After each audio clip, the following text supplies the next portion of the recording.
ವೀಕ್ಷಕ ಬಾಂಧವರಿಗೆಲ್ಲ ಶರಣಾರ್ಥಿಗಳು.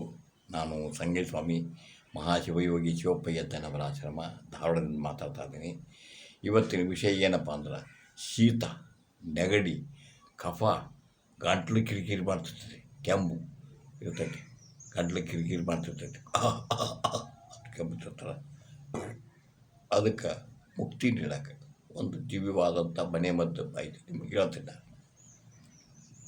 ಅದಕ್ಕೆ ಪೂರ್ವದೊಳಗೆ ನೀವೇನು ಮಾಡ್ಬೇಕಂದ್ರೆ ಸಬ್ಸ್ಕ್ರೈಬ್ ಮಾಡ್ಬೇಕು, ಲೈಕ್ ಮಾಡಬೇಕು, ಶೇರ್ ಮಾಡಿ ನಾನು ಗ್ರೂಪ್ ತುಂಬಬೇಕಂತೇಳಿ ನಿಮ್ಮಲ್ಲಿ ಕಳಕಳಿ ಪ್ರಾರ್ಥನೆ ಮಾಡ್ತೀನಿ.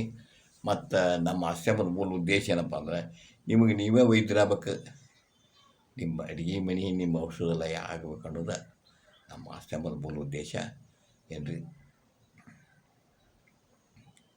ಅದಕ್ಕೆ ಏನೇನು ಸಾಮಗ್ರಿಗಳು ಬೇಕಪ್ಪ ಒಂದು ಮಾಹಿತಿನೂ ನಿಮ್ಗೆ ಹೇಳ್ತೀನಿ ನಾನು.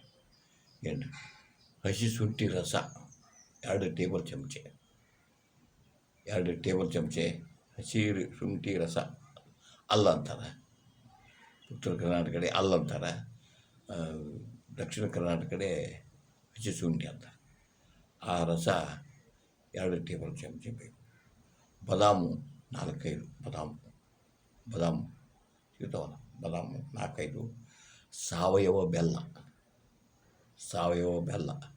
25 ಗ್ರಾಮ್. ಏನು ಅಜ್ವಾನ ಅಂತ, ಇದು ಓಂಕಾಳ ಅಂತ, ದಕ್ಷಿಣ ಕರ್ನಾಟಕ ಕಡೆ ಓಂಕಾಳ ಅಂತಾರೆ, ಉತ್ತರ ಕರ್ನಾಟಕ ಕಡೆ ಅಜ್ವಾನ ಅಂತಾರೆ. ಅದು 1 ಟೇಬಲ್ ಚಮಚೆ ಅಷ್ಟ. ಕಪ್ಪುಪ್ಪು, ಎಲ್ಲ ಕಡೆಯೂ ಕಪ್ಪುಪ್ಪು ಅಂತಾರೆ ಅದಕ್ಕೆ. ಏನು ಫಾದರ್ ಲವಣ ಅಂದ್ರೆ ಸಿಗ್ತೈತೆ, ಕಪ್ಪುಪ್ಪು ಅನ್ನೋದು ಸಿಗ್ತೈತಿ. ಅದನ್ನು ಗ್ರಂಥಿ ಅಂಗಡಿ ಸಿಗ್ತೈತೆ ನಿಮ್ಗೆ. ಅದು ಒಂದು ಅರ್ಧ ಟೇಬಲ್ ಚಮಚೆ ಹಾಕ್ಬೇಕು. ಅರಿಶಿನ ಪುಡಿ ನಿಮ್ಗೆ ಗೊತ್ತಿದ್ದೈತಿ, ನೀವು ಬೋಟ್ ತಂದು ಮಾಡಿರೋ ಭಾಳ ಬೆಸ್ಟ್. ಅದು ಬೋಟ್ ತಂದು ಅರಿಶಿನ ಕೊಂಬು ತಂದು ಅದು ಪೌಡರ್ ಮಾಡಿದ್ರು ಭಾಳ ಬೆಸ್ಟ್. ಅದು ಶುದ್ಧವಾದ ಅರಿಶಿನ, ಅದು ಅರ್ಧ ಟೇಬಲ್ ಚಮಚೆ ಬೇಕು. ಆನಂತರ 250 ml ನೀರು ಬೇಕು. ನೀರು ಮುಖ್ಯ. ಏನು ಅಥವಾ 1 ಗ್ಲಾಸ್, ಉದ್ದನ ಗ್ಲಾಸ್ ನೀರು. ಉದ್ದನ ಗ್ಲಾಸ್ ಅಂದ್ರೆ 250 ml ಆಗುತ್ತಲ್ಲ. ಏನು ಈ ಮೇಲಿನ ಎಲ್ಲವೂ ಸಾಮಗ್ರಿಗಳನ್ನು ಏನು ಮಾಡಬೇಕು, ಒಂದು ಪಾತ್ರೆಗೆ ಹಾಕಿ ಅದಕ್ಕೆ ಈ 1 ಗ್ಲಾಸ್ ನೀರು ಹಾಕಿ ಮಂದ ಉರಿಯಾಗಿ ಕುದಿಸೋಕೆ ಇಡ್ಬೇಕಲ್ಲ ಮಡಿನಾಗ. ಎಷ್ಟು ಕುದಿಬೇಕಪ್ಪ ಅಂದ್ರೆ ಫಾಸ್ಟ್ ಉರಿಯೋದಕ್ಕಿಂತ ಮಂದ ಉರಿಯಾಗರ 5 ನಿಮಿಷ ಕುದಿಸಿ. 5 ನಿಮಿಷ ಕಳ ಅದು ಅಂಶ ಎಲ್ಲ ಈ ಶುಂಠಿ ಮತ್ತು ಬಾದಾಮು, ಬೆಲ್ಲ ಮತ್ತು ಅಜ್ವಾನದ ಪುಡಿ, ಕಪ್ಪುಪ್ಪಿನ ಪುಡಿ, ಈ ಅರಿಶಿನ ಪುಡಿ, ಇದೆಲ್ಲ ಅಂಶ ನೀರಿಗೆ ಬರ್ಬೇಕಲ್ಲ. ಆ ಥರ ಕುದಿಸಿ ನಿಮಗೆ ಎಷ್ಟು ಟೈಮ್ ಬೇಕು, 2-3 ನಿಮಿಷ ಆದರೂ ಚಲೋನ, 5 ನಿಮಿಷ ಆದರೂ ಚಲೋನ. ಅದು ಕೂಡಬೇಕು. ಅದಕ್ಕೆ ತಣ್ಣಗಾಗಿಸಿ ಒಂದು ಗಾಜಿನ ಬಾಟ್ಲಿಗೆ ಹಾಕಿಟ್ಕೊರಿ, ತಣ್ಣಗೆ ಮಾಡ್ಕೋಬೇಕಲ್ಲ. ಇಲ್ಲ ಅಂದರೆ ಇದು ಸ್ಟೀಲಿನ ಡಬ್ಬ ಮನೆಗಿರ್ತವೆ. ಅದು ಇದನ್ನು ಮಾತ್ರ ಪ್ಲಾಸ್ಟಿಕ್ ಮಾತ್ರ ಹಾಕಬಾರ್ದು. ಪ್ಲಾಸ್ಟಿಕ್ನಾಗ ಅದು ಒಂದು ನಂದು ವಿನಂತಿ. ಏನು ರೀ, ಪ್ಲಾಸ್ಟಿಕ್ ಇದ್ರಾಗ ಹಾಕಬಾರ್ದು.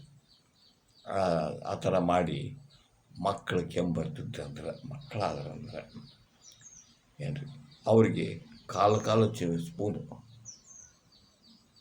ಸ್ಪೂನು ಅಥವಾ ಸಣ್ಣ ಸ್ಪೂನ್ ಇರ್ತಾವಲ್ಲ, ಸಣ್ಣ ಸ್ಪೂನು ಈ ಉಪ್ಪಿಟ್ಟು ಸ್ಪೂನ್ಯಾಗ ಅರ್ಧ ಗಿರ್ದ ಕೊಡಬೇಕು. ಅದಕ್ಕಿಂತ ಚಿಕ್ಕ ಬಂದವು ಈಗ, ಇಷ್ಟು ಸಣ್ಣ ಸ್ಪೂನ್ ಬಂದವು. ಆ ಸ್ಪೂನಿಗೆ 1 ಸ್ಪೂನ್ ಕೊಡ್ರಿ ಅವ್ರಿಗೆ, ಉಡಿಸ್ಬಿಡ್ಬೇಕು. ಈ ಇವನು ಸಿರಪ್ ಕುಡಿಸ್ತಾರಲ್ಲ ಹಂಗೆ ಉಡಿಸ್ಬೇಕು. ಅದು ಸ್ವೀಟ್ ಇರ್ತೈತಿ, ಬೆಲ್ಲ ಹಾಕೈತಿ, ಅಲ್ಲ ಸಾವಯವ ಬೆಲ್ಲ ಹಾಕೈತಿ, ಮತ್ತು ಸೈಡ್ನ ಉಪ್ಪು, ಕಪ್ಪುಪ್ಪು ಹಾಕೈತಿ. ಅದು ಉಪ್ಪು ಇರ್ತೈತೆ. ಏನು ರೀ, ಚಲೋ ಇರ್ತೈತಿ, ಸೇವನೆ ಮಾಡ್ತಾರೆ ಮಕ್ಕಳು. ಅದನ್ನು 3 ಹೊತ್ತು ಕುಡಿಸ್ಬೇಕು ಅವ್ರಿಗೆ. ಯಾರಿಗೆ? ಮಕ್ಕಳಿಗೆ 3 ಹೊತ್ತು ಕೊಡಬೇಕು. ಯಾವಾಗಾರ ಕೊಡ್ರಿ, ನೀವು ಊಟ ಮಾಡಿದಾರ ಕೊಡ್ರಿ, ಇದಕ್ಕಿಂತ ಮೊದಲಾರ ಕೊಡ್ರಿ. ಖಾಲಿ ಹೊಟ್ಟೆ ಕೊಡಬೇಕು, ಇದನ್ನು ಮಾಡ್ಬೇಕು ಅಂತ ಏನು ಇರಲಿಲ್ಲ, ರೆಸ್ಟ್ರಿಕ್ಷನ್ ಇಲ್ಲ. ಏನು ರೀ ಮಾಡಿರಿ. ಮತ್ತು ದೊಡ್ಡವರಿಗೆ ಆದ್ರೆ ಏನು ಮಾಡಿ, ಬೆಳಿಗ್ಗೆ 1 ಚಮಚೆ, ಮಧ್ಯಾಹ್ನ 1 ಚಮಚೆ, ರಾತ್ರಿ 1 ಚಮಚೆ, 3 ಹೊತ್ತು ಕೊಡಬೇಕು. ಬೆಳಿಗ್ಗೆ 1 ಚಮಚೆ, ಮಧ್ಯಾಹ್ನ 1 ಚಮಚೆ, ಸಾಯಂಕಾಲ 1 ಗಂಟೆ ಈ ಥರ 2ರಿಂದ 3 ದಿನ ಮಾಡಿರಂದ್ರೆ ಇದು ಅಥವಾ ನೀವು 250 ml ಇದು ತೊಗೊಂಡಿರ್ತಾರೆ ನೀರು, ಅದು ಮುಗಿಯತ್ಲೇ ನೀವು ಕೆಮ್ಮು ಹೋಗ್ಬಿಡ್ರಿ. ಕೆಮ್ಮು, ಕಫ, ಶೀತ, ನೆಗಡಿ, ಗಂಟ್ಲು ಕಿರಿಕಿರಿ ಕರ್ ಮಾಡ್ತಿರ್ತೈತೆ. ಅಂತಿರ್ತಾರೆ ಕೆಲವರು. ವಾತಾವರಣ ಹಾಕಿರ್ತೈತಿ, ಭಾಳ ತ್ರಾಸ ಆಗಿರ್ತೈತಿ, ಕಫ ಇರ್ತೈತಿ, ಅದೆಲ್ಲ ಹೋಗ್ಬಿಡ್ತೈತಿ. ಅದ್ಭುತವಾಗಿ ಕೆಲಸ ಮಾಡ್ತಿದ್ರು. ಏನು ಒಳ್ಳೆ ಮನೆಮದ್ದು ಐತಿ ಇದು. ಮಾಡಿ ಇದ್ರ ಉಪಯೋಗ ತೊಗೊಂಡು ನನಗೆ ಕಾಮೆಂಟ್ ಮಾಡಿ ತಿಳಿಸ್ರಿ ಅಥವಾ ವಾಯ್ಸ್ ಮೆಸೇಜ್ ಕಳಿಸ್ಬೇಕಾಗಿ ತಮ್ಮಲ್ಲಿ ಕೆಳಗಡೆ ಪ್ರಾರ್ಥನೆ ಮಾಡ್ತೀನಿ. ಮತ್ತು ನಮ್ಮ ಆಶ್ರಮದ ಸ್ಲೋಗನ್ ಐತಲ್ಲ, ರೈತನೇ ರಾಜ, ರೈತನೇ ಕುಬೇರ, ರೈತನೇ ಮಹಾರಾಜ. ಇದು ಗಳಿಕೆ ಆಶ್ರಮ ಅಲ್ಲವಯ್ಯ, ಬಳಕೆ ಆಶ್ರಮ.